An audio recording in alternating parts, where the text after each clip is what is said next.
You're listening to Don't Waste Water. I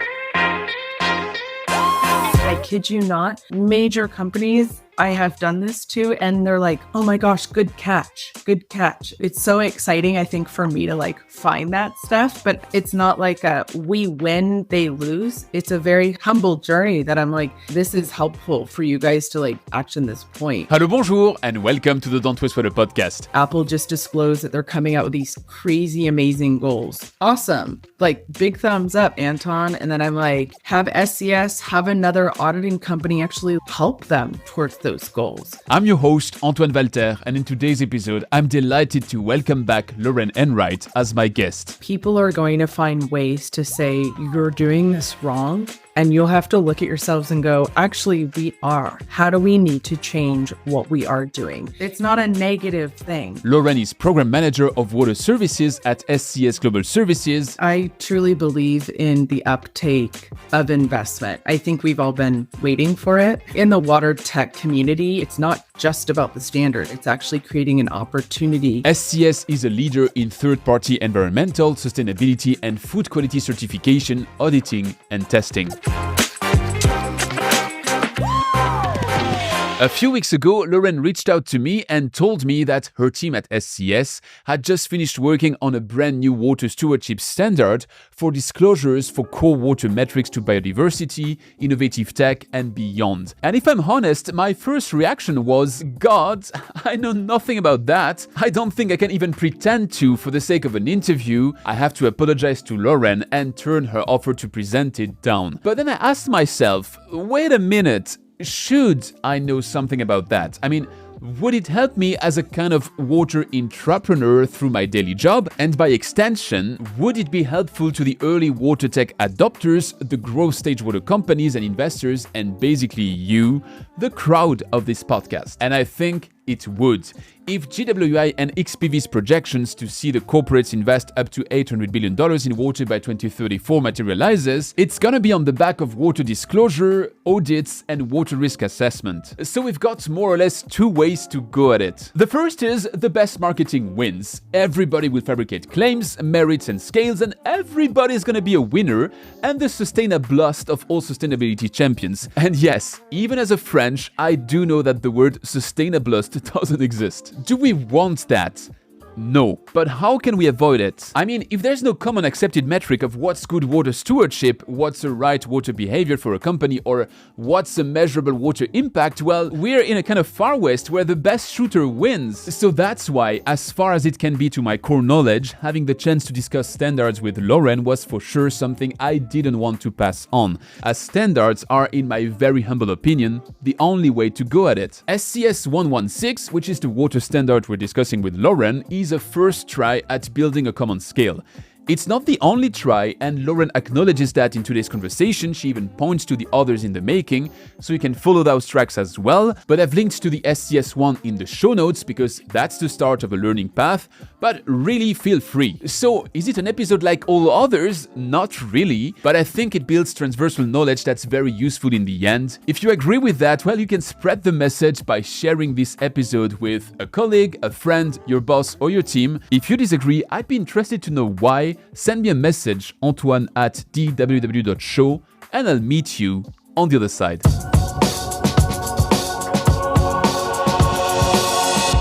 Hi, Lauren. Welcome back to the show. Anton, thank you for having me. Actually, you're in with a topic where my understanding is limited, and I hope that by the end of that conversation, we will bring everybody to a level of knowledge of the topic, which will enable them to start taking action. And I think it's a field where action is well needed. So it makes a lot of sense. But let's start with a very simple question for you, for me. What is water stewardship? I got introduced to water stewardship about 10 years ago in its definition of it being a social and equitable resource for all, enabling the obvious stakeholders. Those stakeholders have very much opened up in just the last few years in terms of the state actors and non-state actors involved.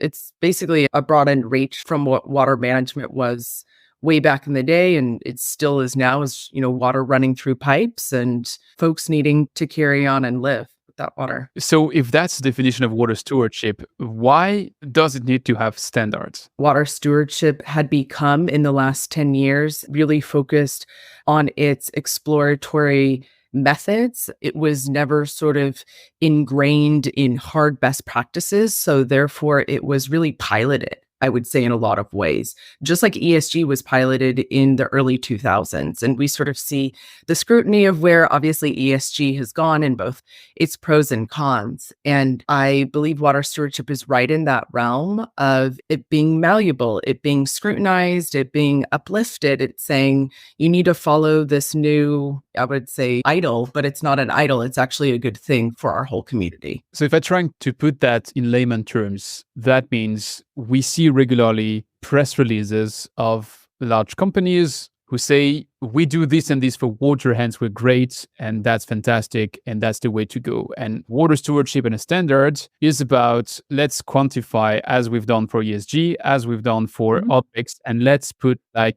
objective values and objective figures next to it. Do I get that one straight? You're spot on. And I think where a lot of the missing pieces and the gaps have been just in the last few years has been along the line of what we call like, is it a voluntary standard? Is there some kind of mandatory standard? And so looking at the CSRD and what's gone on with ESRS 3 with water and marine resources. What is CSRD? Can you just explicit the acronym and then I'll leave you alone for the rest of the conversation? For sure. Yeah. So CSRD, it's the climate sustainability related disclosures for the EU. And the ESRS 1, 2, 3, 4, 5, 6 are all relating to either GHG, waste, water's number 3. And as far as where my position is at SCS Global Services, we actually have the opportunity to get client requests for CSRD. So I'm already seeing an uptick in the folks, not just from the EU, but from the United States, of saying, Lauren, we have all these multinational sites and subsidiaries, like we're actually needed to go in and either audit on that side and go through the validation process. So aka checking someone's homework, to your point, on those larger targets and goals, and or creating a mechanism for inventory and efficiencies where all the technologies and good opportunities come in for them to actually take that leap and show all the tremendous work that they're doing. So that means that the status quo today is I might be saving half a liter of water because I'm not flushing my little bottle of water, which is under my desk, or I might be doing an action which is saving thousands of cubic meters of water. Both of them today would count into the category water savings. What you're saying is that, wait, let's objectify all of that and let's take the existing standards, streamline them, and make them fit for water. Exactly. And if I can expand on your point. Please do. What we're talking about is a number of different terms. So I think in the EU, we're talking about like a double materiality. So it's a financial and a risk impact. Those, and we discussed that at CSC when developing this standard, we're like, should we put this new term out? A double materiality. What it really means at the end of the day is reporting. It's strictly reporting. What SCS cares about is that measurement impact reporting, and then also going a bit beyond that and going, how can we actually integrate water, biodiversity, nature, all these pieces actually into the company in a larger vein than it just saying, hey, Anton, like I need to go through ESRS to check the boxes. Obviously, I'm being very black and white, and I would say like hope that impact it infiltrate into more of like the culture of the company. But essentially what those disclosures are and what if even, GRI and I verify against the CDP water for a number of clients. And in those verifications, I'm very aware of what's being asked. And I actually just am cognizant of what they're missing, because when clients come to me for a CDP water disclosure, it's very much of like, Lauren, let's check the boxes. Lauren, what am I missing? And I'm like, okay, I'll have to put my consulting hat on. And I think where corporates, where governments, where it's sort of the larger investment community, because I know you pointed me towards the Global Water Intelligence paper regarding just investments and sort of where's like the larger push going to be. It's all geared really towards what's actually going to go on the ground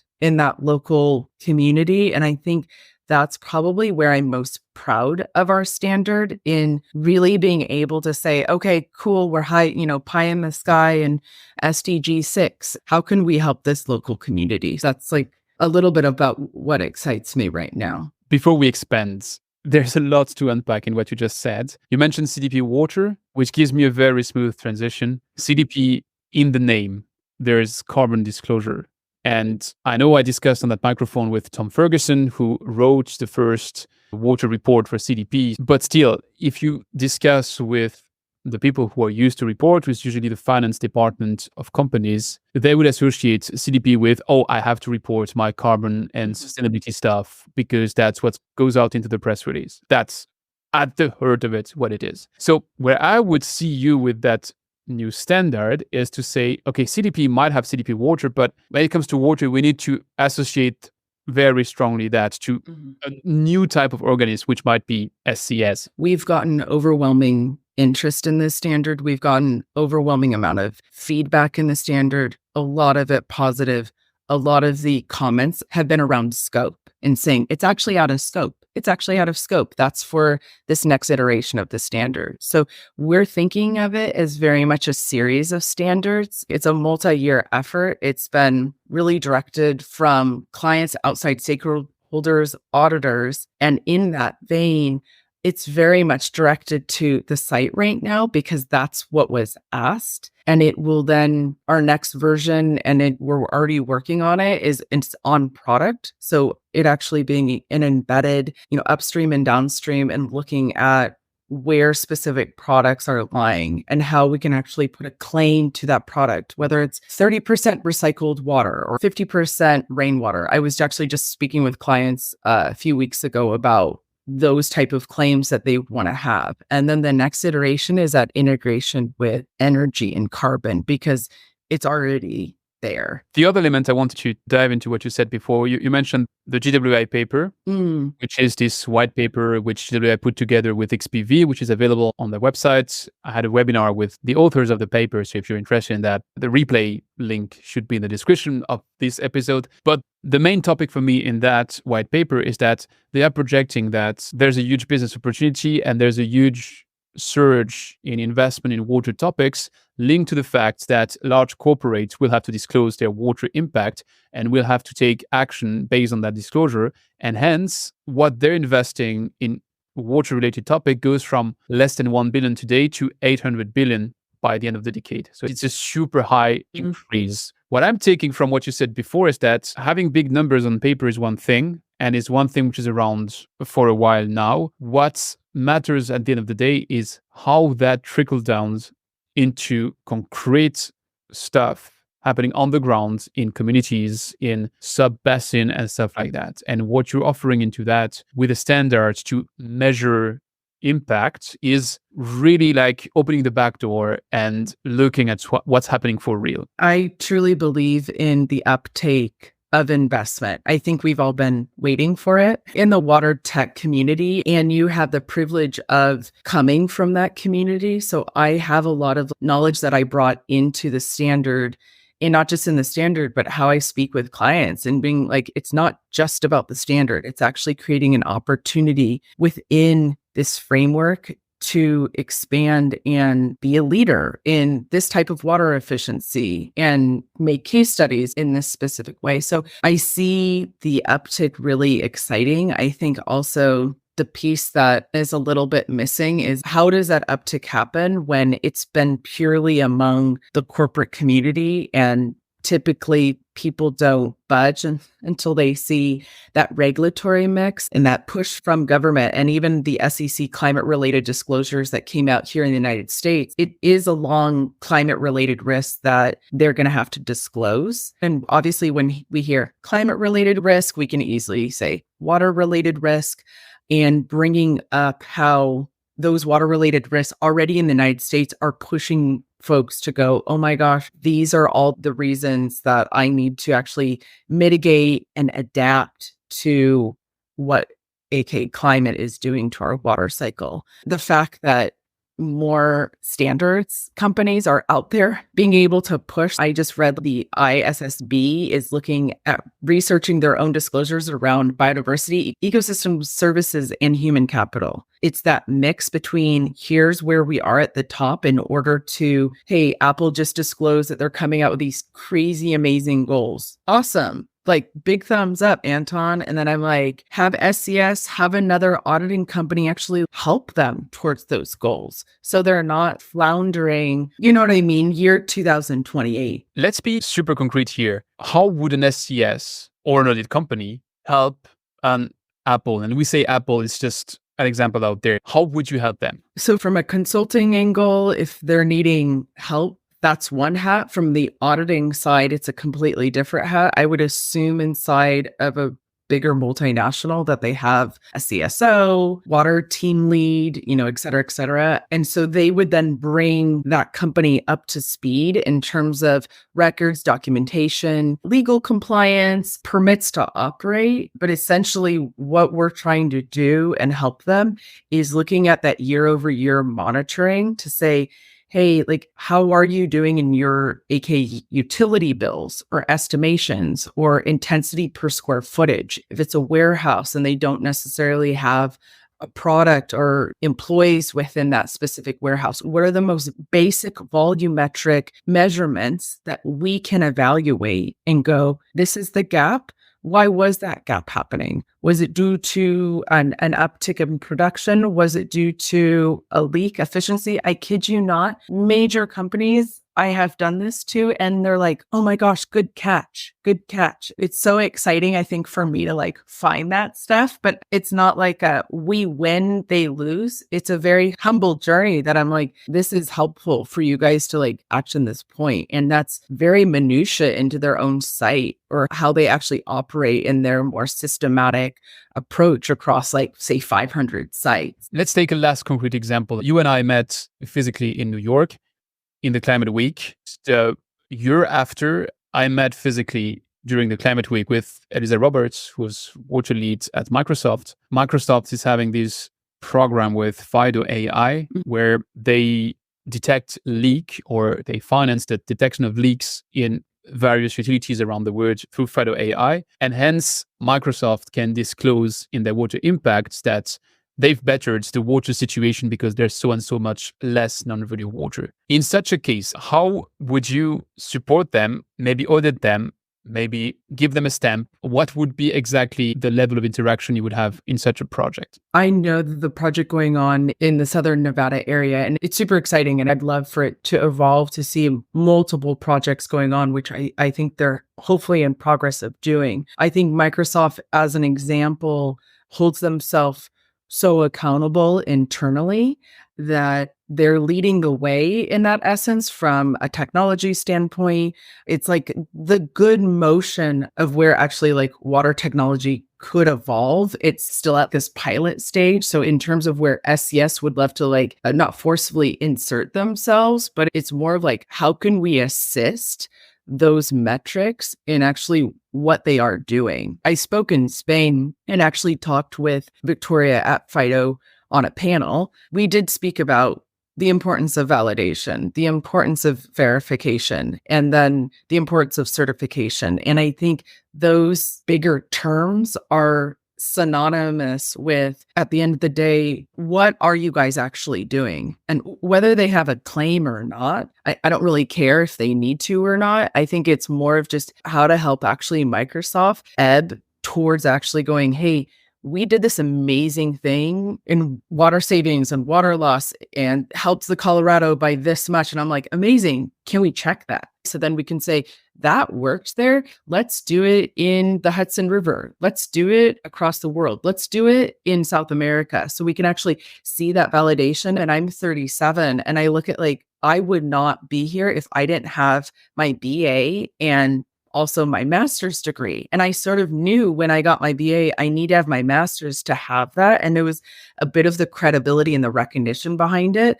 And I think that that's sort of where metrics need to evolve to, and just sort of saying, we're doing this amazing job. So I think your metaphor is super interesting. That means that the sector And all the players which are interacting with water, which is mostly everyone, have to graduate from that water stewardship topic. And that way, if we all agree on what's a mark and what's a graduation level, then we all have something we can compare to. Like when there was this reform in Europe, probably 10 or 15 years ago, where they said, okay, what France decides is a master's is not the same that what Germany decides is a master. It's not the same that what Italy decides was a master. Let's all sit at the table. Let's create what they call ECTS. And from now on, if you get so and so much ECTS, then everybody gets a master, and that's recognized from one country to another. So what you're doing is more or less doing that for water stewardship, which leads me to a very simple question. What is SCS 116? SCS 116. It's a certification standard for water stewardship and resiliency. And it's been in the works for, I would say, the last few years. I was not a part of SCS then, so I actually just jumped in. SCS is known for their own standards. So in just terms of the breadth and depth of us, we've been around since the early 80s. Stan Rhodes started the company on pesticide-free agriculture, and he evolved it into a company that we certify across, I believe it's like 280 different standards across the world. So we helped with FSC, we helped bring about sustainable agriculture and diamonds and seafood. So we're very well known in the auditing and standards business. We also have a standards arm that, in essence, we've been asked by big multinational corporations for them to build a standard internally with them. Separately, we've been asked internally, hey, can you go ahead and create a standard because there's a need and there's a gap in the marketplace? That latter answer is essentially where the SCS 116 started. It gathered a group of individuals, specific experts across the board in WASH, in finance, in water quality, in framework and development, in biodiversity, scientists. The development then was obviously a lot of back and forth. Any of the roadblocks got handled by my standards team. They're amazing. I had a whole technical team on sort of like my side, and they would go, Lauren, this doesn't make sense. Let's correct it. Lauren, let's move this around. So in terms of actually creating the tier 1, tier 2 is year-over-year monitoring. And then we created these special things called trailblazers. And the trailblazers were exactly what they had in previous standards, and that went over really well with clients. The trailblazers were essentially to say, hey, we're going to have an inroad to multinationals, to every organization as they choose. And then sort of in like a carrot and stick method, like we're going to put water quality up here. We're going to put water circularity and different claims that they hear about or that they know about. And I think that's sort of where my passion really came into it, with putting in the innovative tech piece, because I know there's a huge opportunity. And even I've gotten new number of different inquiries from tech companies and partners saying, hey, how can we move forward? It really affects me at the end of the day when we talk about all this amazing stuff and we attend these wonderful conferences and get to speak to each other. And then we fly home and we're again in our little community or bigger city, shall I say, and we want to see action on the ground. And how are those actions made? It's through municipalities, it's through the local city governments, and what could steer it are companies. I'm curious about that one. So you have SCS 116, which defines basically 3 levels: tier 1, tier 2, and then the trailblazers. I understand the idea, sounds super cool. Now I need to be the devil's advocate here. Isn't there a risk when you're creating this kind of specially crafted 3rd tier that all of a sudden you have the best technology company, which is between 12 and 27 people working inside out of Aalborg, Denmark, and is active in desalination, but not in brackish water, and only if the salinity is between so and so much?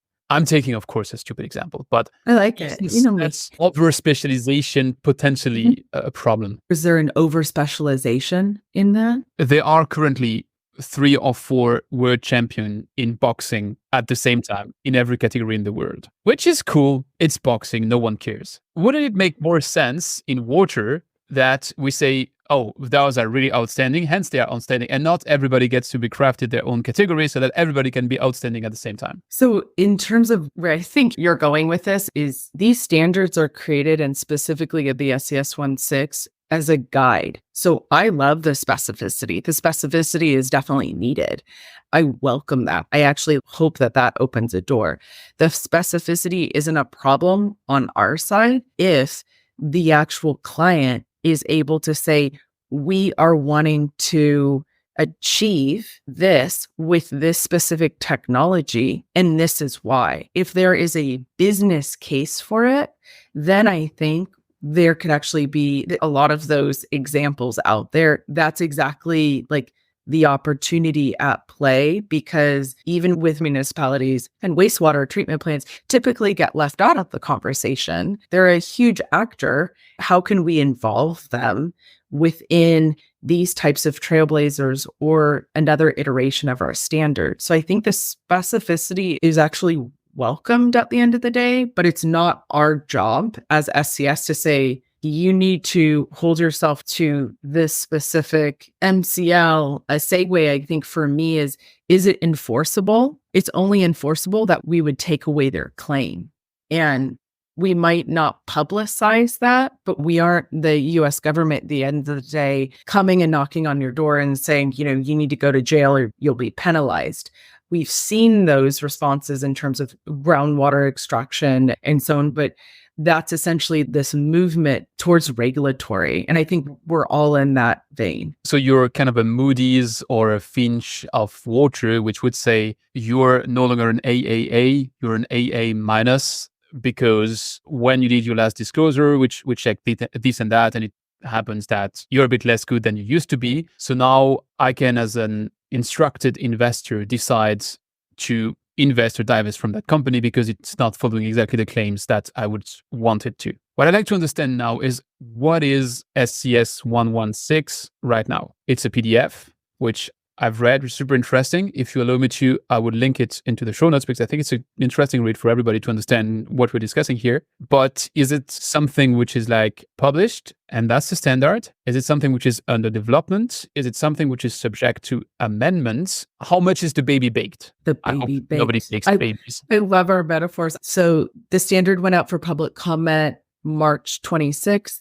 It just ended that public comment period, April 26th. I head up to San Francisco in a week to go through those public comments. My standards team has already started reviewing them as they were coming in. We've gotten interest across the board from NGOs, from multinationals, Europe, Southeast Asia, Africa, South America, United States, Canada. I think we're very excited to be able to implement these changes. So the launch of the standard would be likely in 1 month. So I'll be safe and say early June. And in terms of those stages, we've already had clients interested in it. So as far as like that process thing goes, we already have auditors lined up that have been trained in the standard and in the amendments and any changes that will go on in updating them on those standards. But we have a very sort of sleek system here at SCS in terms of our auditor hub, and then actually being able to go, hey, what client is needing this? Or we're going to need to go out to fly to them, et cetera. In terms of a piloting stage, I would say typically in any brand new standard, the piloting stage is about 6 months. Clients have also known about us for a while. So it's not something where I would say the piloting stage is going to last a long time. We will not have new versions off of this one. This is going to be sort of this 1.0 version. Multiple people have asked, why isn't this included? Why isn't this? And it's out of scope in terms of us talking about embedded water, us talking about virtual water on product. Where's enterprise wide? Where is this next iteration? And I think I love those questions because it's sort of like, it just opens up the floor for more to happen, more talk in that vein. And I will just go on the air and say, we are such a neutral third party. We are building upon what water is, what water, I would say, stewardship is, what water management is.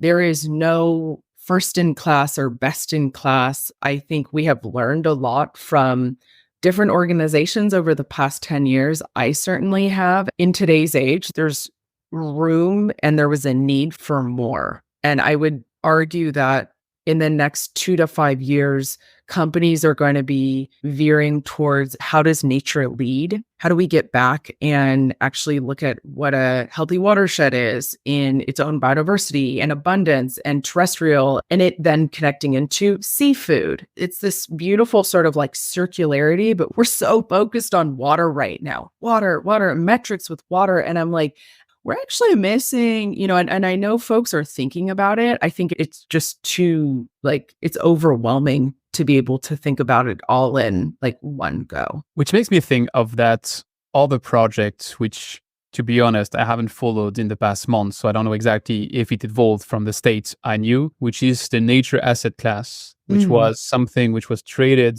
on Wall Street, the Rockefeller Foundation, together with, and I'm going to butcher it because I can't remember who's the organist who was leading that. But basically what they were doing is that they were saying, we take an ecosystem and we market it as a financial thing. So if we better the ecosystem, then its financial value should go up. And so there's an incentive to bring that money in a virtuous circle inside the natural asset class. That's the positive side of the story. The negative side of the story is that you can look at that and think, does everything on earth need to be financial? But at least that approach was having this end-to-end approach, circularity, which you were mentioning. Would that be contradictory to having an audit based on a standard? Or would you say, in order to support the claims of a natural asset class, they should actually be built on standards and be audited regularly? And that way, you are creating a synergistic approach between those two different ways to go. I agree on the latter. Yeah. When I look at the natural asset classes, because I talk with my wealth manager or other wealth managers in investment firms, I think the biggest thing is how do we measure ecological performance and in those financial parameters and those impacts. And I think we're not exactly there yet. And I think it's a very scary, sometimes term to just say, hey, let's throw all this around like money. It's already happening. There's so many different instances across the United States with land and water rights and asset classes with those water rights, and it being very much about the impact investment. So I'm seeing it from the investment side that they're hopping up and over, say, companies, because companies don't have sort of the financial breadth to be able to say, I'm going to invest in that specific land to do this, that they'll actually underwrite the investment. It's still sort of a pioneer's game out there as to how we're going to take this forward. Talking of the pioneers, you mentioned that you will be piloting the standards in the coming months, that it might be not so much of a pilot because SCS is an established company, so you don't need to make a name for yourself. Now, if I need to have that conversation next week with the CFO of my company, GF Piping Systems, or even GF for that matter, because they will be probably the one reporting as the head company, what should I put forward in the conversation as the benefits for publicly traded organization like ours, doing $4 billion of turnover a year, already reporting and disclosing to CDP and so far and so on, pretty well loved by ESG investors with BlackRock, Vanguard, everybody on the cap table. What would be the top 3 arguments or the killer argument I should give him so that as soon as possible, he will get a call with SCS and scheduled the time where your auditor come across to get us audited and certified according to SCS 116? What you're asking about is what is the value behind it? Especially for the early adopters. There was already a need 2 years ago or 6 months ago, and they're needing to catch up. If their investors are already we look good on ESG, we have a AA rating, all great. And I think the premise behind why SCS and the value behind it is the year-over-year monitoring, is that actually connection to climate change, to your adaptation and specific sites on the ground, not to mention that impact that you're going to have, say, on your own sort of supplier. If that supplier is going to have a ripple effect, is there going to be lawsuits and litigation cases against these claims? So you guys are holding yourselves to this amazing standard, or you guys have your own set of indicators within your organization. Kid you not, people are going to find ways to say you're doing this wrong. And you'll have to look at yourselves and go, actually, we are. How do we need to change what we are doing?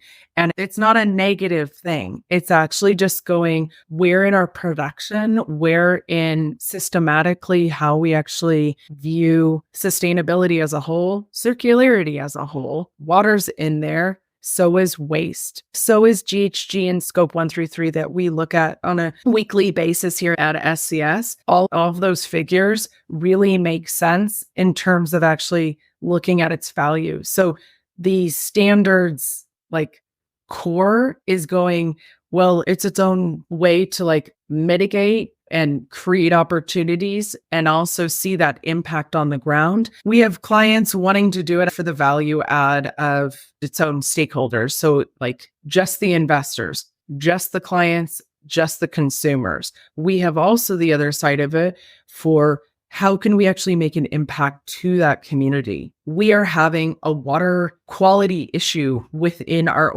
own organization. I would say reject a discharge to basins. And how are we actually going to be a leader in this versus play, I would say, on the defense and act like we're doing everything?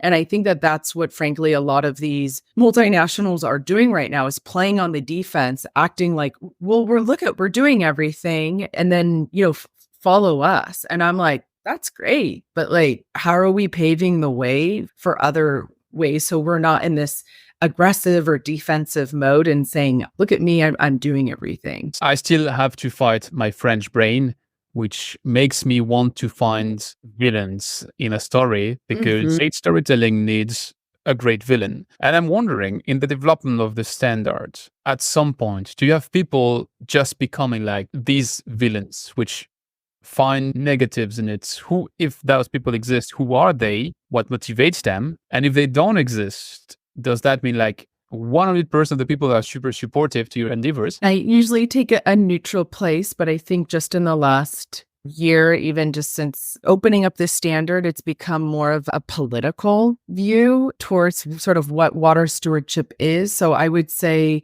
on the board, the Alliance for Water Stewardship, I love what they're doing. I got trained up in their standard back in 2016. They're a leader in what water stewardship is.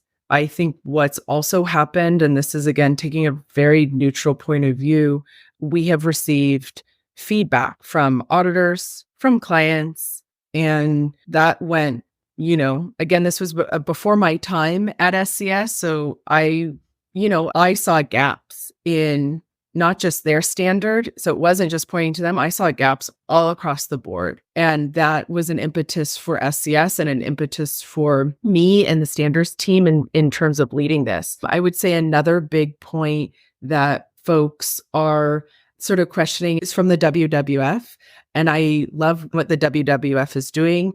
We have a great relationship with them and we refer to their material a lot. They have a very conservative view in many ways towards technology, towards water positive claims, towards water neutral claims. And everyone under the sun is going to have their own take on it. We've had talks with the water positive framework community. I've read through their framework in terms of actually creating, say, abundance for water versus just a water positive claim. So does it come down to semantics? Maybe. Does it come down to the volumetric accounting? Most definitely. And I don't think that would be scrutinized with us or with them. So there's, I think, agreement there. It's just in the political stage of who does what.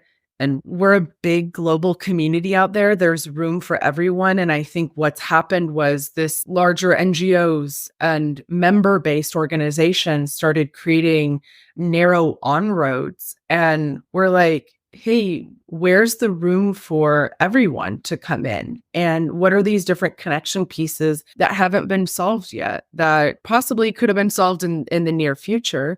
And then just recently, the British Standards Institute and their premise around, BSI, because my standards team and I talked with their team a few weeks ago, is they have an idea to create an ISO water stewardship standard. It's great. And I love that idea. Again, we take a very neutral stance to it. It's like, it's not bad. It's not good. It more like it is what it is. And I think Victoria Norman, who is the lead on my standards team painted it really, really well, is that with an ISO standard that they're wanting to pitch for water stewardship, the more broad you go with ISO, because I've audited against ISOs. I think we all know ISO 9001 or the 14,000s. They become so broad that then they lose effect on the ground. So we can pitch towards droughts, airification, flood, but it's going to become very hard to actually go very, very community-based. And I think they are wanting to go enterprise-wide in the hopes that those business decisions will then be able to trickle down into the larger ethos and P&L of the business. So more power to them in being able to create that synergy. But again, like Victoria pointed out to the team with BSI, is that a committee is needed. And by nature, ISOs at least take 2 to 3 years to complete. So I would say those are a couple of the momentums around sort of what's going on. And I'd love to say, like,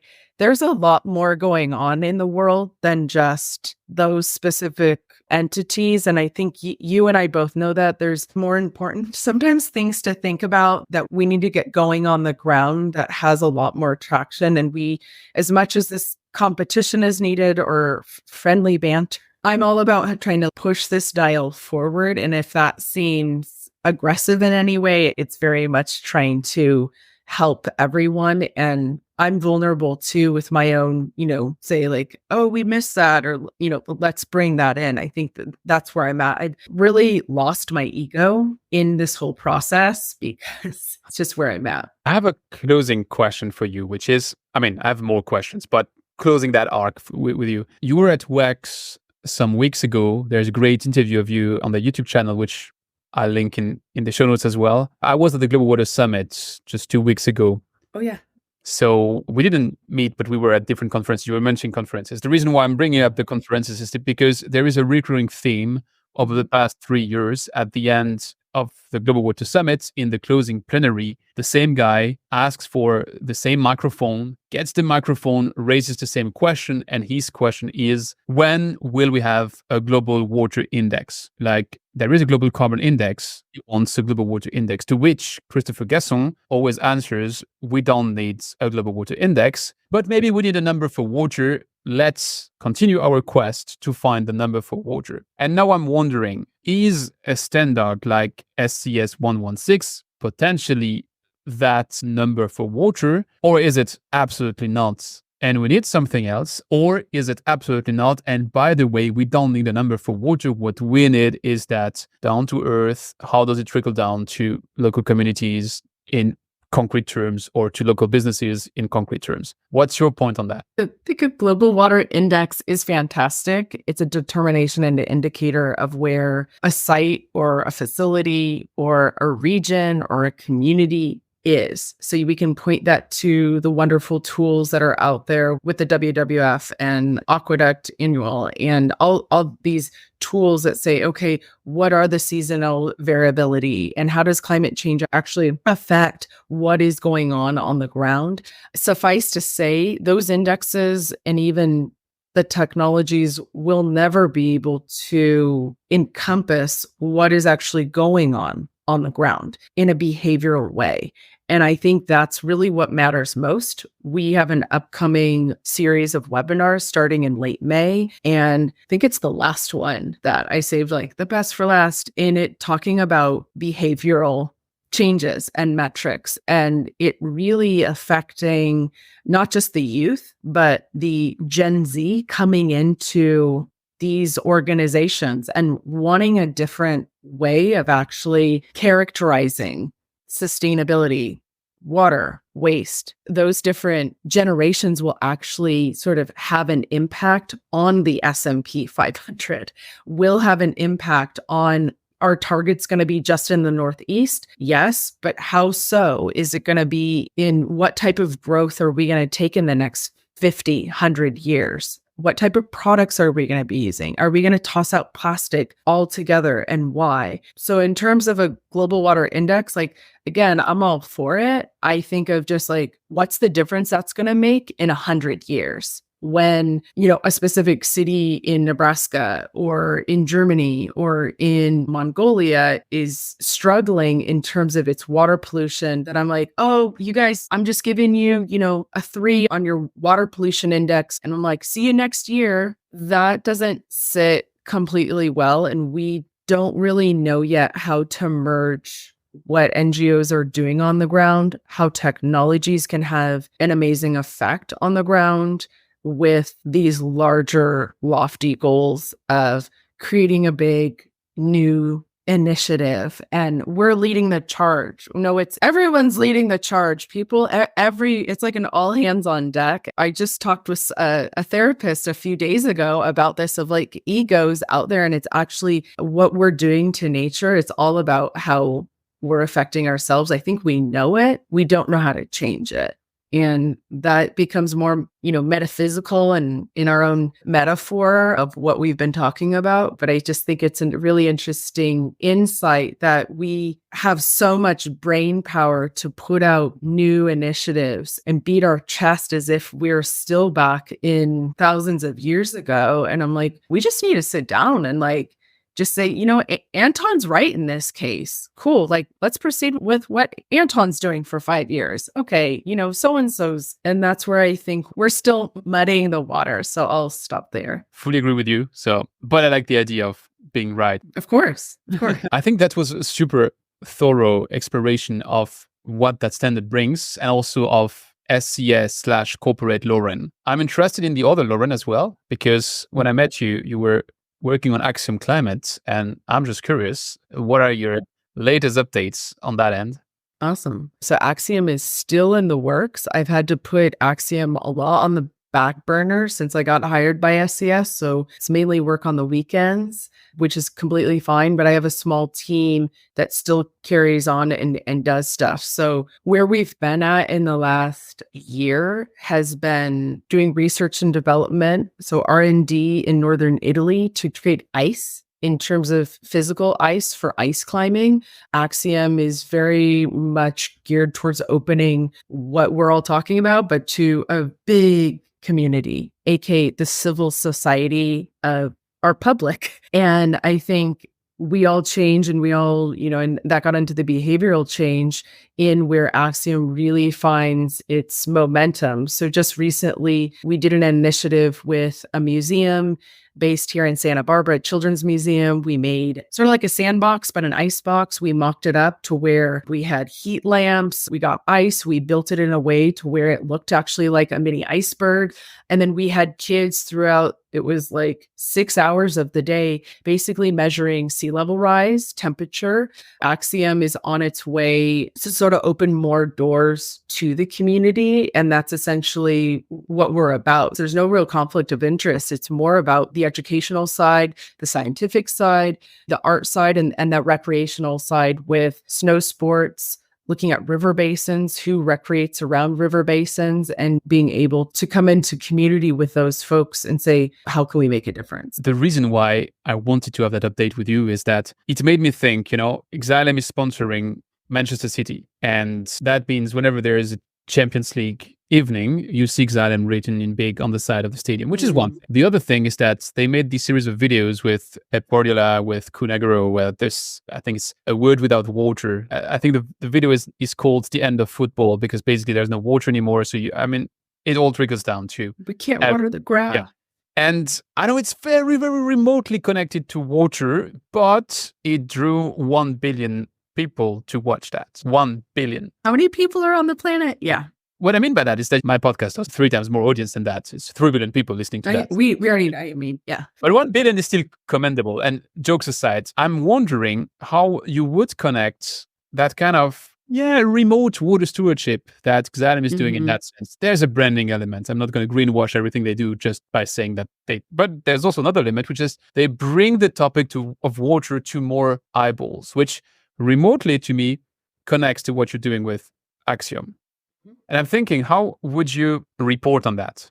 How would you quantify an impact on that? Or does it make no sense and we should just do it because it's the right thing to do when reporting is an entirely different topic? That's a really good question. I think the reporting framework would be, in my mind, humans impacted by what Axiom has done. So we saw firsthand, and human impact can be social, financial, behavioral, you name it. It's across the board. Well-being is another one. Were they more enlightened or happier or more inquisitive? I think we got to see that firsthand with the kids. The museum's 3 floors, the kids went to different exhibits. So many of the parents came back to us and were like, oh my gosh, my son or daughter wanted to come back to your icebox. And it was the most basic icebox. I mean, my business partner is a design and builder, so she did it really well. But in essence, it was just an icebox. And I'm like, it's the most simple things that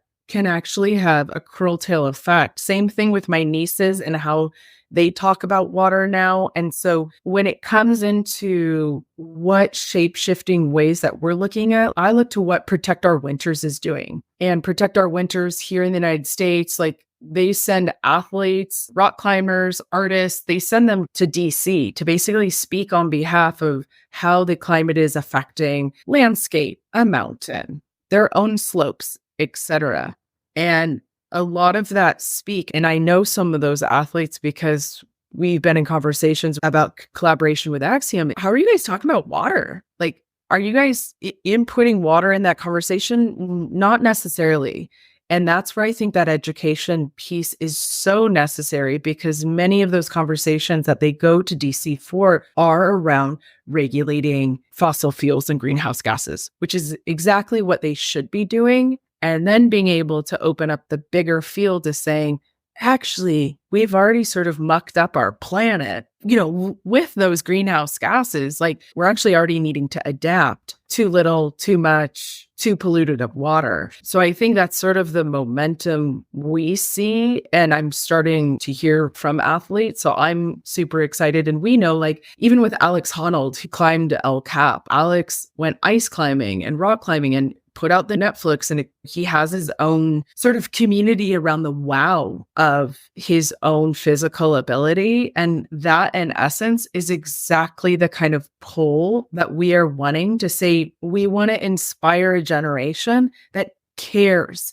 about our own water cycle, that cares about the pollutants and the chemicals we're putting down our own faucets. So that's where I think the bigger measurement is around this. How does that come into the financial aspect and the investment? It's a bigger question to ask. And that's sort of exactly why my business partner and I just recently discussed, like, certain people would want to partner with us. And we're like, nope, they are in our value system.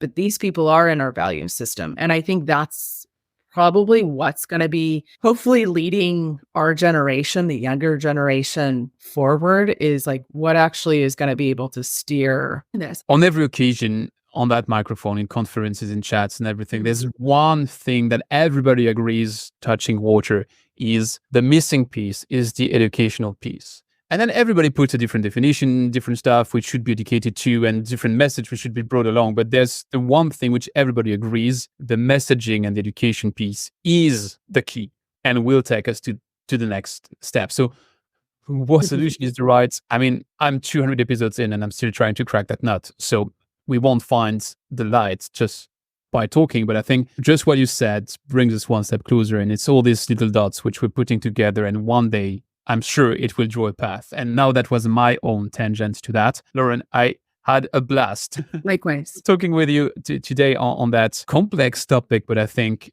and I said in the introduction, I think we're one step closer to understanding it. So that's thanks to you. So thanks a lot for that. I would be super happy to take a case study with you whenever you are down the line and piloting happened and you have a first major company who just went through the process and is willing to disclose not only the result of the process, but also what they did on the path. I would be super curious about that. I think that would be also a good way to probably show the way to others. That new long rant over, I would propose you to switch to the rapid fire questions.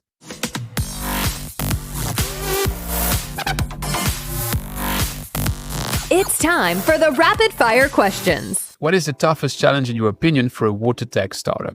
Exposure and getting off the ground. What would be your best single piece of advice for the founders and managers of the about 1,000 early stage water startups? Never stop believing in the technology you see and believing in your business model to invoke change. What's the drop of knowledge you wish more investors knew about the water sector? That they would wake up. I think that it's going to have a major impact into their own community soon. If not today, tomorrow. Check your own body in terms of microplastics that already is inside your body. And it's sort of that wake up call for them. What was your most unexpected partnership and what did it bring you? Unexpected partnership. Partnership with a company. Up to you.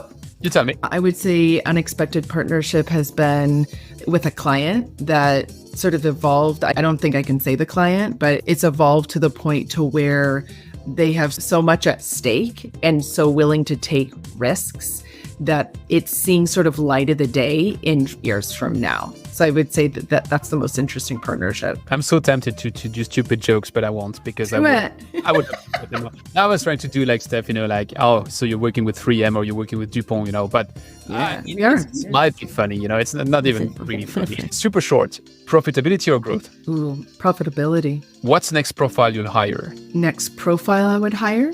Profile in sector. The type of person, the type of position? I'd say a science-based, economical-based, and sci-fi futuristic-based water consultant. So someone that's actually able to sort of see all different angles. And I think that those are the most dynamic, most innovative and progressive conversations I have ever had, which typically are on the science and authors, and they're in the fringe. They're not in the mainstream hucking it up. That sounds super cool, but does that profile exist? It's existed in one realm that I've talked to. So a lot of multinationals and corporations used to hire futurists, super forecasters to their company that were actually really invested in the sci-fi community, which sounds odd, but they would be able to say, okay, this is what's going to happen to the world and your company and in your manufacturing or chemical, and really drill it down to the business line. Not everyone can hire someone like that, but these books exist. The national bestsellers exist that are either fiction or nonfiction, and they're based on truth of situations going on. So we as humans need to imagine a lot more. I think it's the CIA in France, the army is doing that, and in other countries, that they regularly invite science fiction authors to think of a scenario and see where their mind would go, because most of the time, that's a good way to prepare the future. 1,000%, yeah. What's that tool nobody speaks about, but you couldn't live without? I think the percentage of homelessness and the percentage of people left out of the equation right here that we're talking around inequity, that we just say this 2 billion and we actually don't know where that 2 billion exists. I think it can be very close to home in ways that we don't really know. We think it's really far removed from us, and we think it's not going to touch our doorstep.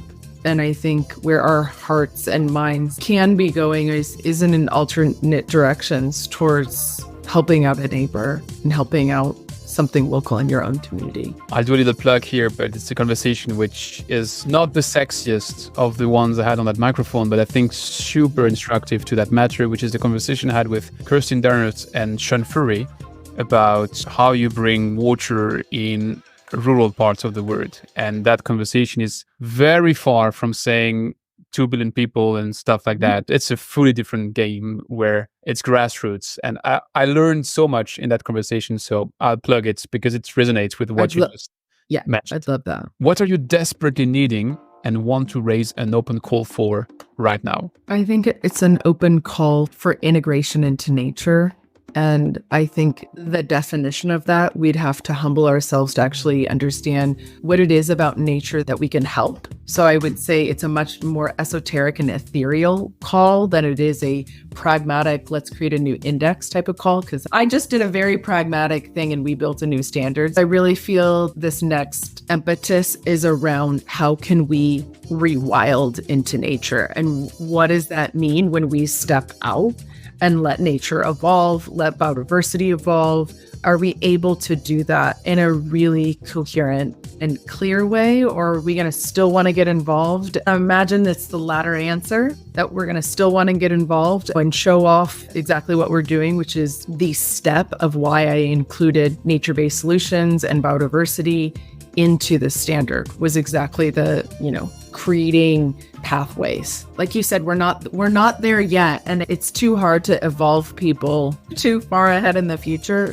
which they wouldn't understand. So we need baby steps. Yeah, that's an entire box which we could open in a sequel conversation. All that part about biodiversity, nature-based solutions, not typically the kind of indicators which you would naturally tend to when you're a business. So I had noted it's in the possible directions to lead the conversation, but we're already 20 minutes overboard. What can and should I do for you? I mean, I think this is just a pleasure in itself to see you again, to be able to talk more openly about the standard. If there's any folks or people that you feel that I would align with in different ways, I'd love that. I think selfishly, because we're all remote working, so I see people here and there or on LinkedIn, and I think being able to give channels of communication and in what you're doing with this podcast, Anton, I think it's extremely important to have a clear communication around different people's areas of interest, expertise, and dare I say the politics around,